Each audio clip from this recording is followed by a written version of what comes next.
नमस्कार, मैं हूं वंदना त्यागी और आप देख रहे हैं न्यूज़ 18 राजस्थान।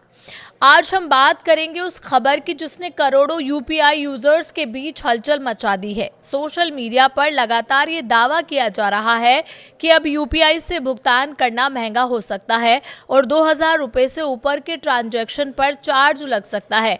लेकिन क्या सचमुच ऐसा होने जा रहा है या फिर ये केवल एक आशंका है? हालांकि न्यूज़ 18 ऐसे किसी भी दावे की पुष्टि नहीं करता, लेकिन जो खबरें सामने आ रही है हम सिर्फ उसी पर बात कर रहे हैं। इस पूरे मामले को समझने के लिए हमें संसद में पेश हुए एक विधेयक और उससे जुड़ी पूरी प्रक्रिया को समझना होगा। दरअसल मंगलवार को संसद में payment and settlement systems act में संशोधन का प्रस्ताव पेश किया गया। समाचार एजेंसी रॉयटर की रिपोर्ट्स के मुताबिक इस संशोधन को यूपीआई यानी यूनिफाइड पेमेंट्स इंटरफेस के जरिए होने वाले लेन देन पर दोबारा मर्चेंट डिस्काउंट रेट यानी एमडीआर लागू करने की दिशा में पहला कदम माना जा रहा है। हालांकि इस बीच वित्त मंत्री निर्मला सीतारमण ने स्थिति साफ करते हुए कहा कि अभी तक यूपीआई पर एमडीआर लागू करने को लेकर कोई अंतिम फैसला नहीं हुआ है। अब सवाल यह है कि आखिर ये एमडीआर होता क्या है? दरअसल मर्चेंट डिस्काउंट रेट यानी एमडीआर वो शुल्क है जो डिजिटल भुगतान की प्रक्रिया पूरी कराने के बदले व्यापारी, बैंक और पेमेंट सर्विस प्रोवाइडर को देते हैं। यानी ये शुल्क आम ग्राहकों को नहीं बल्कि व्यापारी देता है। वित्त मंत्री निर्मला सीतारमण ने भी साफ कहा है कि एमडीआर केवल व्यापारियों पर लागू होता है, आम उपभोक्ताओं पर नहीं। उनका कहना है कि अगर ऐसा फ्रेमवर्क बनता है तो इससे बैंक और फिनटेक कंपनियों को इंफ्रास्ट्रक्चर, इनोवेशन और साइबर सुरक्षा पर ज़्यादा निवेश करने का अवसर मिलेगा, जिसका फायदा आखिर में सभी यूपीआई यूजर्स को मिलेगा। उन्होंने ये भी साफ किया कि इस विषय पर अंतिम निर्णय एनपीसीआई की यूपीआई एवं सर्विसेज स्टीयरिंग कमेटी करेगी। यानी अभी केवल कानूनी आधार तैयार किया जा रहा है। वास्तविक निर्णय तब होगा जब संसद टैक्सेशन एंड अंडर लॉज विधेयक 2026 को पारित करेगी और उसके बाद संबंधित समिति इस पर फैसला लेगी। अब यहाँ ये समझना भी जरूरी है कि आखिर इंडस्ट्री लंबे समय से एमडीआर की मांग क्यों कर रही है। डिजिटल पेमेंट इंडस्ट्री से जुड़े लोगों का कहना है कि यूपीआई का इस्तेमाल जितनी तेजी से बढ़ रहा है उतनी ही तेजी से उसे चलाने की लागत भी बढ़ रही है। लेकिन वर्तमान व्यवस्था में यूपीआई ट्रांजैक्शन पर पेमेंट कंपनियों को कोई शुल्क नहीं मिलता। ऐसे में लगातार बढ़ते नेटवर्क, सर्वर सुरक्षा और तकनीकी खर्च को संभालना चुनौती बनता जा रहा है। रॉयटर्स ने अपने सूत्रों के हवाले से बताया कि प्रस्तावित संशोधन केवल इतना कानूनी आधार तैयार करेगा कि भविष्य में जरूरत पड़ने पर सरकार एमडीआर लागू कर सके।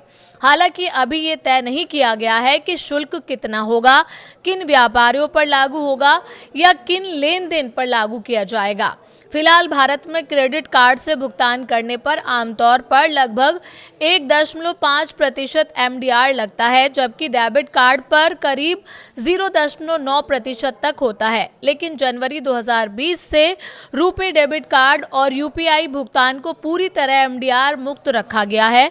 यही वजह है कि आज छोटे दुकानदारों से लेकर बड़े कारोबार तक यूपीआई सबसे लोकप्रिय भुगतान माध्यम बन चुका है। इस बीच भारतीय रिजर्व बैंक के गवर्नर संजय मल्होत्रा ने भी इस मुद्दे पर प्रतिक्रिया दी। उन्होंने कहा कि यूपीआई ट्रांजैक्शन के लिए एमडीआर फ्रेमवर्क में किसी भी संभावित बदलाव पर अभी टिप्पणी करना जल्दबाजी होगी। हालांकि उन्होंने ये जरूर कहा कि देश का डिजिटल पेमेंट इकोसिस्टम लगातार तेजी से बढ़ रहा है और इतने बड़े नेटवर्क को लंबे समय तक बनाए रखने के लिए एक टिकाऊ वित्त व्यवस्था यानी सस्टेनेबल फंडिंग सिस्टम की जरूरत पड़ेगी। यानी फिलहाल तस्वीर पूरी तरह साफ नहीं है। एक तरफ सरकार कह रही है कि अभी कोई अंतिम फैसला नहीं हुआ है, वहीं दूसरी तरफ उद्योग जगत का कहना है कि बिना किसी राजस्व मॉडल के इतनी बड़ी डिजिटल व्यवस्था को लंबे समय तक चलाना आसान नहीं होगा। अब सवाल यह है कि अगर भविष्य में एमडीआर लागू होता है तो उसका असर किस पर पड़ेगा? क्या व्यापारी ये अतिरिक्त लागत खुद उठाएंगे या फिर आखिरकार इसका बोझ ग्राहकों पर आएगा? इसी सवाल को लेकर विपक्ष, उद्योग जगत, सोशल मीडिया और आर्थिक विशेषज्ञों के बीच बहस तेज हो गई है। कांग्रेस कांग्रेस ने इस मुद्दे पर सरकार पर आरोप लगाए हैं। बीजेपी ने क्या जवाब दिया है, ये भी जानते हैं। सोशल मीडिया पर कैसी प्रतिक्रियाएं देखने को मिल रही हैं और विशेषज्ञ इस पूरे विवाद को किस नज़र से देख रहे हैं। अब सवाल उठता है कि अगर भविष्य में यूपीआई पर एमडीआर लागू होता है तो इसका असर किस पर पड़ेगा। यही वो मुद्दा है जिस पर राजनीति भी शुरू हो गई है और सोशल मीडिया पर भी बहस तेज है। दरअसल इंडियन एक्सप्रेस की एक रिपोर्ट के मुताबिक प्रस्तावित संशोधन अमेजन, फ्लिपकार्ट जैसे बड़े कारोबारियों को किए जाने वाले यूपीआई और रुपे डेबिट कार्ड भुगतानों पर एमडीआर लागू करने की दिशा में कानूनी आधार तैयार करता है। हालांकि अभी तक ये तय नहीं हुआ है कि शुल्क कितना होगा, किस सीमा से ऊपर लागू होगा और किन व्यापारियों पर लागू किया जाएगा। दिलचस्प बात यह भी है कि ये पूरा विवाद ऐसे समय में सामने आया है जब बिल पेश होने से ठीक एक दिन पहले प्रधानमंत्री नरेंद्र मोदी कार्यालय ने अपने आधिकारिक एक्स अकाउंट पर बताया कि जुलाई महीने में भारत में यूपीआई के जरिए 23.66 अरब ट्रांजैक्शन हुए, जो अब तक का सबसे बड़ा रिकॉर्ड है।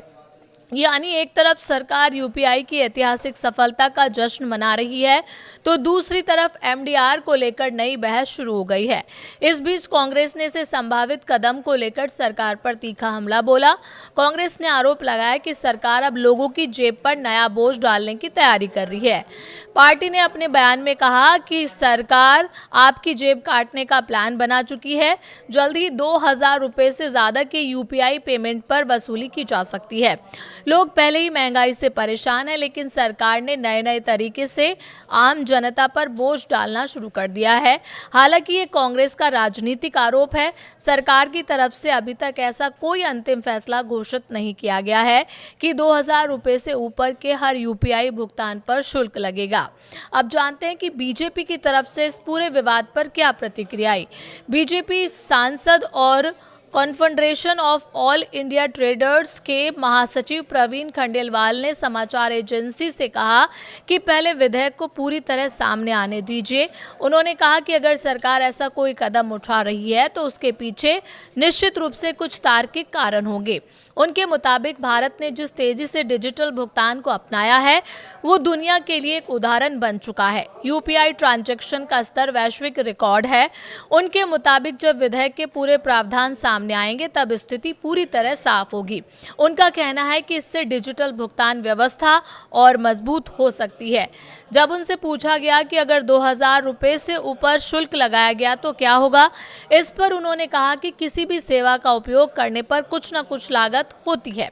उन्होंने ये भी कहा कि 2000 रुपये तक के लेन देन को इसलिए छूट दी गई है ताकि आम लोगों पर अतिरिक्त बोझ ना पड़े। उनका तर्क था कि यदि अतिरिक्त सुविधाएं और बेहतर सेवाएं दी जाती है तो मामूली शुल्क स्वीकार किया जा सकता है, ठीक वैसे ही जैसे बैंकिंग सेवाओं पर अलग अलग चार्ज लगते आए हैं। उन्होंने ये भी जोड़ा कि व्यापारी किसी भी उचित शुल्क का विरोध नहीं करेंगे, बशर्ते कारोबार करना आसान हो और ग्राहकों को बेहतर सुविधा मिल सके। लेकिन ये बहस केवल राजनीतिक गलियारों तक सीमित नहीं रही।